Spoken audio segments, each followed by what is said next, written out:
এটা কথা মনে রাখবেন যে যেই ব্যক্তি নিজের নামাজ আদায় করলো না, তার জন্য যে জানাজার নামাজ, ওই নামাজ আমি পড়বো না।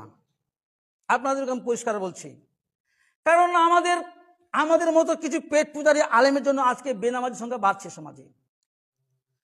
আমাদের জন্যই কিন্তু বেনামাজির সংখ্যা বাড়ছে। যারা বেতনভুক্ত ইমাম, যারা ইমামতি করে পেট চালায়, তারা যদি কঠিন হতো, শক্ত হতো যে না, যারা বেনামাজি তাদের জানাজা আমি পড়বো না, তারা নিজেরাই পড়ে নিবে, তাহলে কোনোদিন বেনামাজি থাকতো না, কমে যেত। আজকে বেনামাজিরা বুঝতে পারছে যে আমরা যদি নামাজ নাও পড়ি, আমাদের জানাজা নামাজ হাজার হাজার লোক হবে, 4 দিন পর আবার কি হবে, জিয়ারত হবে, আবার 500 লোক হবে, 40 দিন পর আবার মিলাদ কিয়াম হবে, জিয়ারত হবে, আবার 500 লোক হবে। সুতরাং আমার তো চিন্তা নাই। এই জন্যই সমাজে বেনামাজির সংখ্যা বাড়তি আছে। অথচ এই বেনামাজির জন্য যারা ইচ্ছাকৃত নামাজ পড়ে না, তাদের জন্য আল্লাহ তাআলা বলেছেন যে এই সমস্ত যারা মুশরিক, যারা বেনামাজি, তাদেরকে আল্লাহ তাআলা মুশরিক বলেছেন, কারণ তারা কার প্রবৃত্তির অনুসরণ করে চলছে। তো তাদের জন্য এই জানাজার নামাজ পড়া আল্লাহ তাআলা নিষেধ করে দিয়েছেন। কোথায় পাবেন হাদিস আয়াতটা? চলে যান সূরা আত-তাওবার 113 নম্বর আয়াত। আল্লাহ তাআলা বলেন, মা কানা লিন-নাবিয়্যি ওয়াল্লাযীনা আমানু আইয়াস্তাগফিরু লিল মুশরিকিনা ওয়ালাউ কানু উলি কুরবা। আল্লাহ বলছেন, আত্মীয় স্বজন হলেও, নিজের বাপ মা হলেও, নিজের ছেলে মেয়ে হলেও মুশরিকদের জন্য ক্ষমা চাওয়া, দোয়া করা নবী এবং মুমিনদের উচিত নয়। যারা নবী, যারা মুমিন, এদের জন্য জায়েজ নয় যে মুশরিকের জন্য দোয়া করবে। আর বেনামাজি মুশরিক, এটা ক্লিয়ার হাদিস কোরআন থেকে আমি তথ্য দিলাম। আপনারা আরো যাচাই করবেন, সঠিক হয় তাহলে অবশ্যই আপনারা মেনে নেবেন। আল্লাহ বলছেন যে মুশরিকের জন্য দোয়া করা যাবে না, নবী এবং মুমিনদের জন্য এরা দোয়া করবে না। তাহলে যদিও তারা আত্মীয় স্বজন হয় না কেন, ওয়ালাউ কানু উলি কুরবা, তোমার আত্মীয় হোক না কেন, তার জন্য দোয়া করা যাবে না। যাবেন, মাটি দিয়ে চলে আসবেন, হিসাব শেষ। সুতরাং আমরা সবাই সতর্ক হব, আপনারাও সতর্ক হবেন, বলবেন। আমাদের জামাতে যারা এখনো বেনামাজি আছে, তার ছেলে হতে পারে, তার বাপ হতে পারে, তার মা হতে পারে, আমার ছেলে হতে পারে, আমার কেউ হতে পারে, হ্যাঁ। সুতরাং তার জানাজা আমি পড়াবো না, এটা আমার ক্লিয়ার কথা।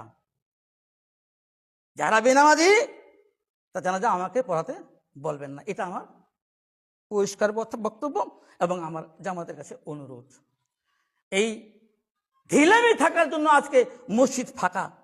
জানাজা নামাজে 500-600 লোক হয়, 1000 লোক হয়। যে নামাজ না পড়লে কোনো গুনাহ নাই, 10 জন পড়লেও কাজ হয়ে যাবে। জানাজা নামাজে 1 ঘন্টা আগেই বসে থাকে। আর জুমার নামাজ ফরজ, দেখেন ফাঁকা, লোক নেই, কাজে ব্যস্ত, নামাজি পড়ে না। বলতে একজন নামাজি, 4 জন বেনামাজি, কি করে লোক হবে? যাই হোক, আমার যেটা বক্তব্য, কর্তব্য আমি আপনাদেরকে বলে দিলাম। কিন্তু হ্যাঁ, আল্লাহ তাআলা বলছেন যে যদি তারা তওবা করে, যদি ফিরে আসে, হ্যাঁ, যদি নামাজ আদায় করে, তাহলে তারা আমাদের দ্বীনি ভাই, তারা আমাদের কি দ্বীনি ভাই। আল্লাহ তাআলা সূরা আত-তাওবার 11 নম্বর আয়াতে বলছেন, কি বলছেন শুনেন।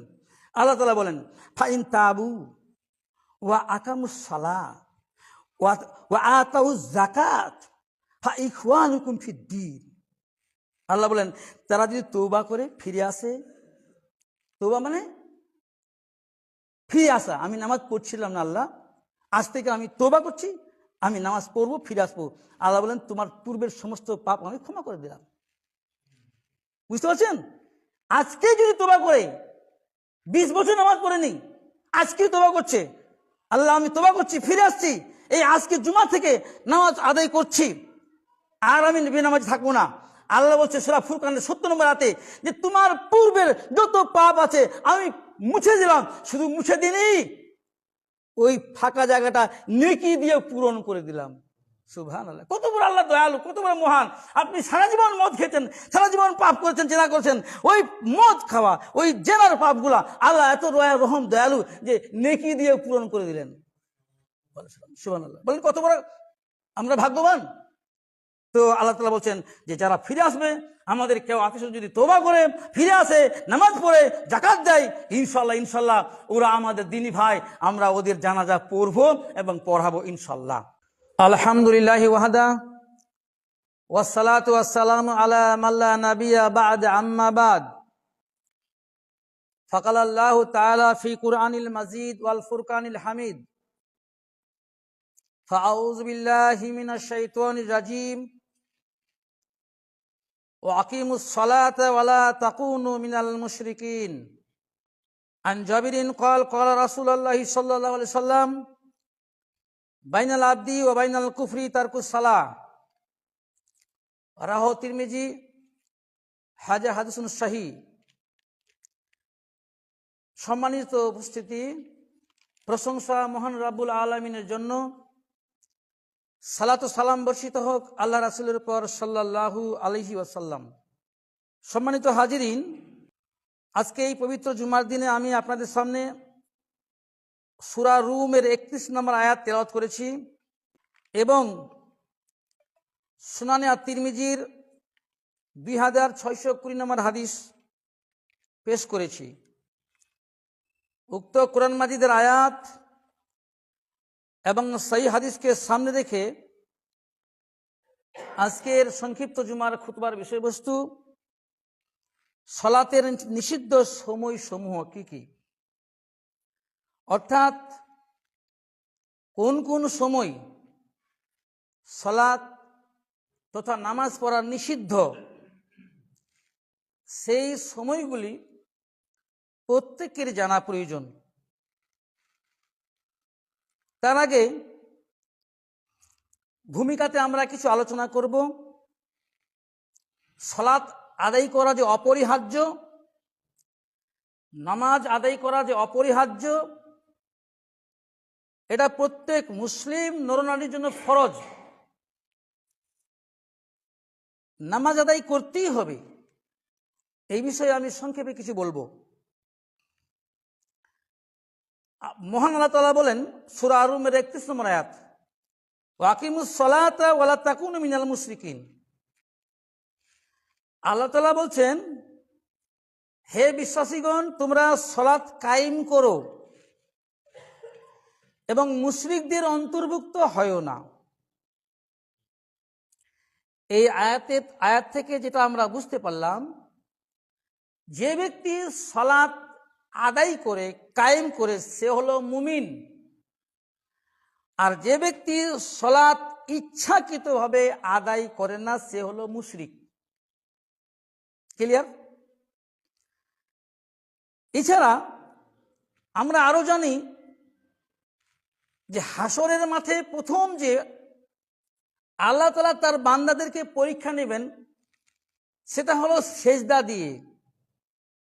আমরা সালাতে কি করি? সেজদা করি আল্লাহকে, আর এই সেজদা দিয়েই কিয়ামতের মাঠে আল্লাহ তাআলা বান্দাদের পরীক্ষা নেবেন যে দুনিয়াতে কে নামাজ আদায় করেছে আর কে নামাজ আদায় করেনি, কে বেনামাজি, এটা প্রথমেই পরীক্ষা নেবেন। এই ব্যাপারে আপনি পাবেন সূরা আল কলমের 42 এবং 43 নম্বর আয়াত।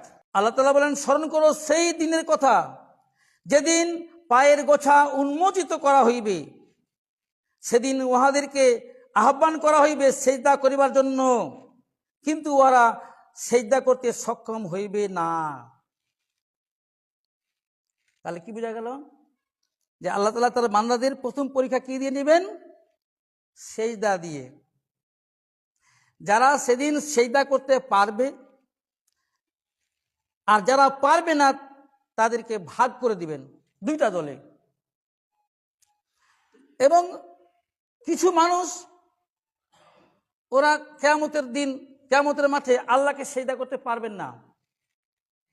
কেন পারবেন না? যে দুনিয়াতে তাদেরকে বারবার নামাজ পড়ার জন্য ডাক দেওয়া হয়েছে, সেজদা করার জন্য ডাক দেওয়া হয়েছে, কিন্তু তারা সেজদা দুনিয়াতে কি করেননি। এই জন্য আল্লাহ তাআলা কিয়ামতের দিন তাদের পিঠকে কাঠের মতো শক্ত করে দিবেন। তাদের সেদিন কোমর হালবে না, তারা সেদিন লাঞ্ছিত হবে, লজ্জিত হবে, অপমানিত হবে। আর তাদেরকে আল্লাহ তাআলা জাহান্নামে নিক্ষেপ করবেন। সবচেয়ে বড় অপমান হলো যারা বেনামাজি, তাদের হাসর হবে কিয়ামতের মাঠে ফেরাউন, হামান, কারুনের মতো জঘন্য পাপী মানুষ যারা ছিল, তাদের সঙ্গে হাসর হবে কিয়ামতের মাঠে বেনামাজির। তাহলে বোঝা গেল যে যারা সালাত আদায় করবে না, নামাজ পড়বে না, তাদের জন্য জাহান্নাম নির্ধারিত করা আছে। এটা ক্লিয়ার, কুরআন এবং হাদিস দ্বারা প্রমাণিত। আমি আপনাদেরকে আরেকটা উদাহরণ দিব কোরআন থেকে। চলে যান সূরা আল মুদ্দাসসির 42 এবং 43 নম্বর আয়াত। কিয়ামতের মাঠে যখন জান্নাত আর জাহান্নাম ভাগাভাগি হয়ে যাবে, জান্নাতীরা জান্নাতে চলে যাবে আর জাহান্নামীরা জাহান্নামে চলে যাবে। এবার জান্নাতীরা দুনিয়াতে যাদের সম্পর্ক ছিল, আত্মীয় স্বজন, বাপ বেটা, ভাই বোন, জান্নাতেও তাদেরকে খোঁজ করবে। যখন তাদেরকে দেখতে পাবে না জান্নাতীরা, তখন আল্লাহর কাছে আবেদন করবেন, আল্লাহ আমার এই পিতা কোথায়, আমার মা কই, আমার আত্মীয় স্বজন, পাড়া প্রতিবেশী, দুনিয়াতে একসঙ্গে ছিলাম, আজকে দেখতে পাচ্ছি না কেন? আল্লাহ তাআলা বলেন ওরা জাহান্নামে আছে। আল্লাহর কাছে অনুমতি চাইবেন, আমরা তাদেরকে দেখতে চাই। আল্লাহ অনুমতি দিবেন। তখন এই জাহান্নামীদেরকে এই জান্নাতীরা যখন দেখবে, তো তাদেরকে চিনতে পারবে, এরাই তো সেই লোক। তো জান্নাতীরা সেদিন জাহান্নামীদেরকে জিজ্ঞাসা করবে, মা সালাকাকুম ফি সাকার, এই তোমরা সাকার নামক জাহান্নামে কেন এসছো?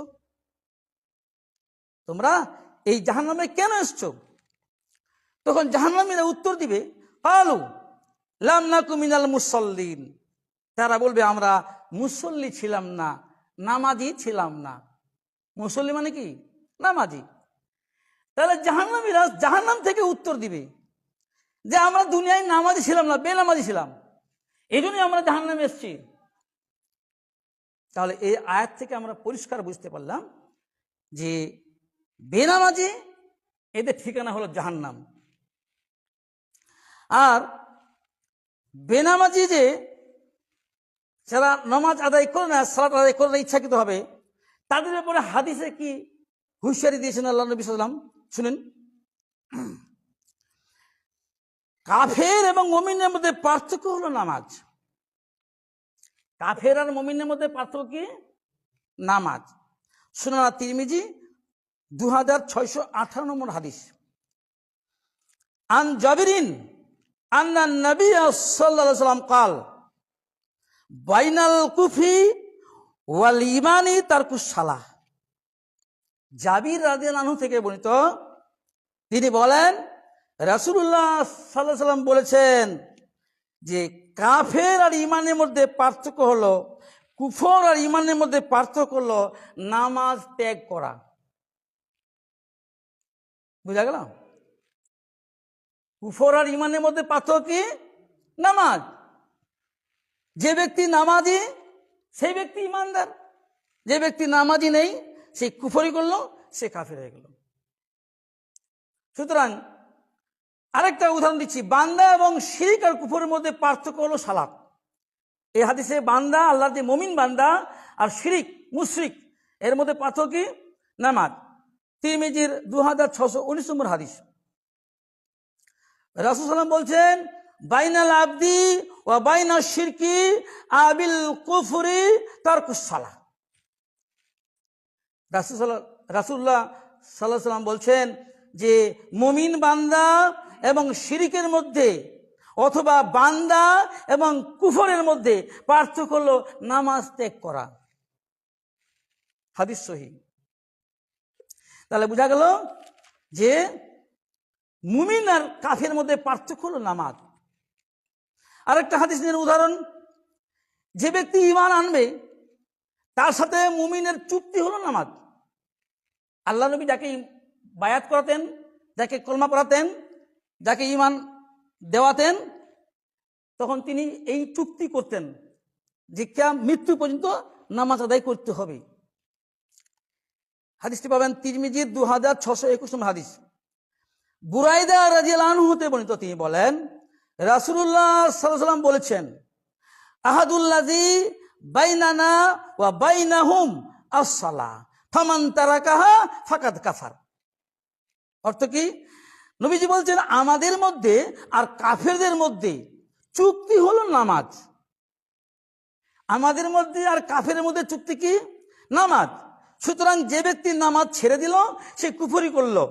ফামান তারাকাহা, যে নামাজ ছেড়ে দিল, ফাকাদ কাফার, সে কুফরি করলো, মানে কাফির হয়ে গেল। হাদিস সহিহ।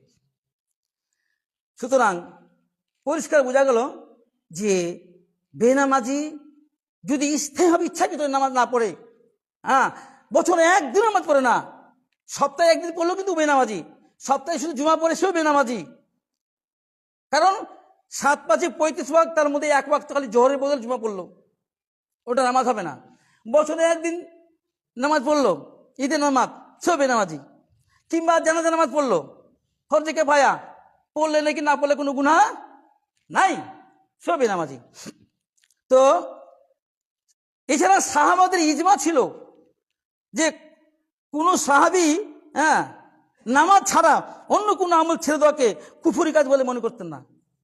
যদি অন্য কোনো কাজ না করে তাহলে কুফরি মনে করতেন না। কিন্তু নামাজ যদি না পড়ে, কোন সাহাবী হওয়ার পর, ঈমান আনার পর যদি কেউ নামাজ না পড়ে, তা সাহাবীরা মনে করতো এ আসলে কুফরে কাফের হয়ে গেছে।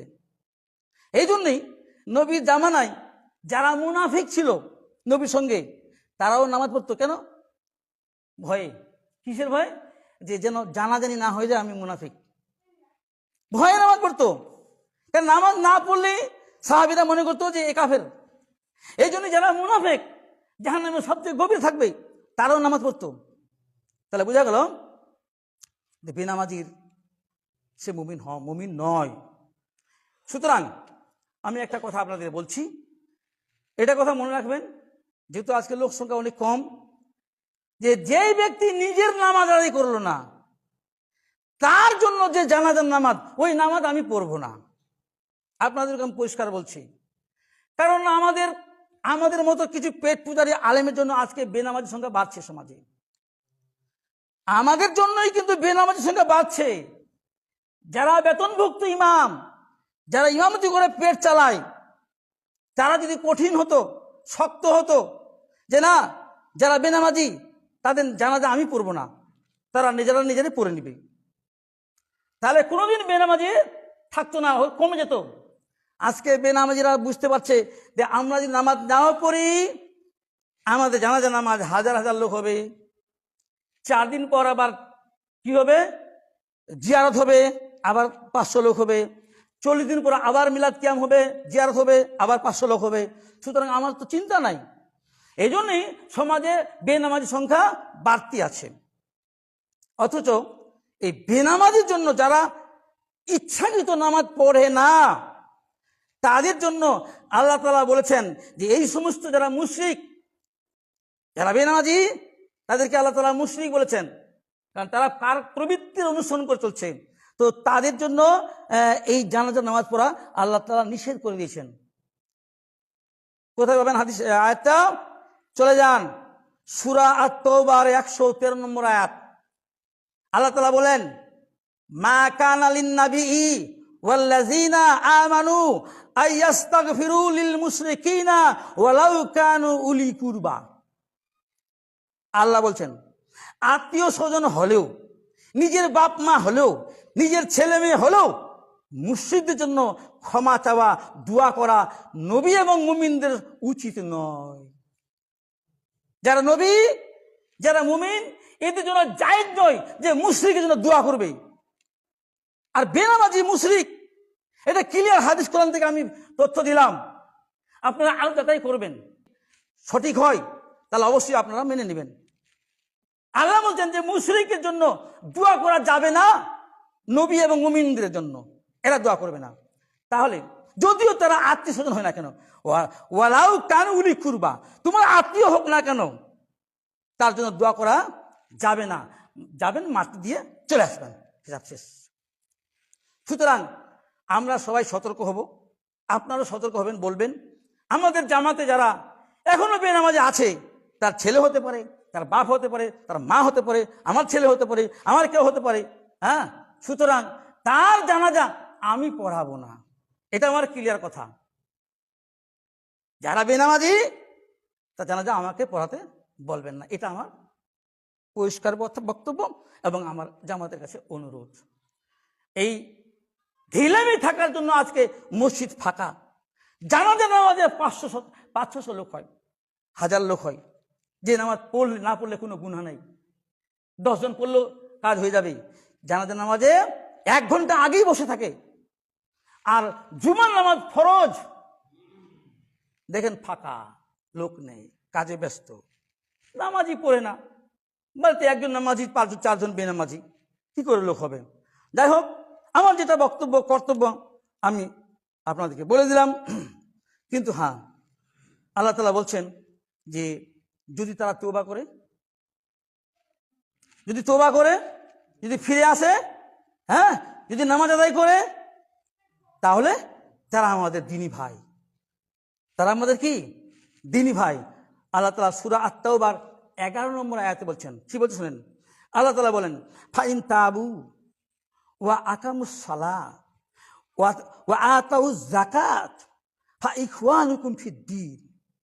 আল্লাহ বলেন তারা যদি তওবা করে ফিরে আসে, তওবা মানে ফিরে আসা, আমি নামাজ পড়ছিলাম না আল্লাহ, আজ থেকে আমি তওবা করছি, আমি নামাজ পড়বো, ফিরে আসবো। আল্লাহ বলেন তোমার পূর্বের সমস্ত পাপ আমি ক্ষমা করে দিলাম। বুঝতে পারছেন? আজকে যদি তওবা করে, 20 বছর নামাজ পড়েনি, আজকে তওবা করছে, আল্লাহ আমি তওবা করছি, ফিরে আসছি, এই আজকে জুমা থেকে নামাজ আদায় করছি, আর আমি বেনামাজি থাকবো না। আল্লাহ বলছে সূরা ফুরকানের 70 নম্বর আয়াতে যে তোমার পূর্বের যত পাপ আছে আমি মুছে দিলাম, শুধু মুছে দিইনি, ওই ফাঁকা জায়গাটা নেকি দিয়ে পূরণ করে দিলাম। সুবহানাল্লাহ, কত বড় আল্লাহ দয়ালু, কত বড় মহান। আপনি সারা জীবন মদ খেয়েছেন, সারা জীবন পাপ করেছেন, জেনা করেছেন, ওই মদ খাওয়া, ওই জেনার পাপগুলা আল্লাহ এত রহম দয়ালু যে নেকি দিয়ে পূরণ করে দিলেন। সুবহানাল্লাহ, বলেন কত বড় আমরা ভাগ্যবান। তো আল্লাহ তাআলা বলছেন যে যারা ফিরে আসবে, আমাদের কেউ আত্মীয় যদি তওবা করে ফিরে আসে, নামাজ পড়ে, যাকাত দেয়, ইনশাআল্লাহ ওরা আমাদের দ্বীনি ভাই, আমরা ওদের জানাজা পড়বো এবং পড়াবো ইনশাআল্লাহ।